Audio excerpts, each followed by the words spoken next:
Yo. Cọc chịu. Chỗ này sai mil đô đây. Bù trăng rum lệ xa. Không ổ.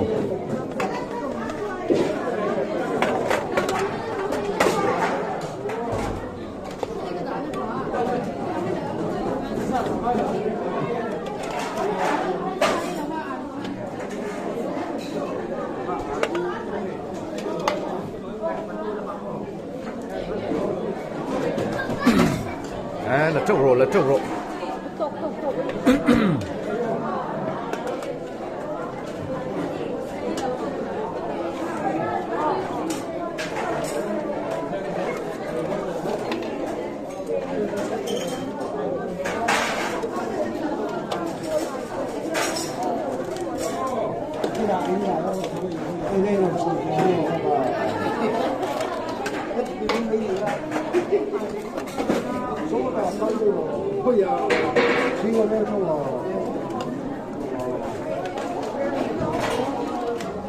Cái là bé em ô là lâu mấy bảy trăm bảy thôi.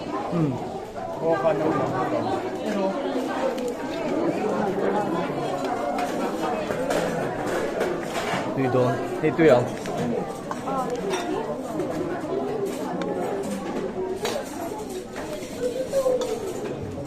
Thì tùy bộ bóng.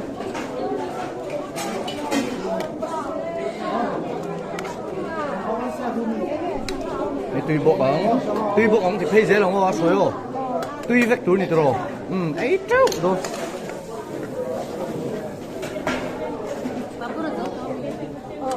Ấy dễ passport cái ấy chắc xin là không ra.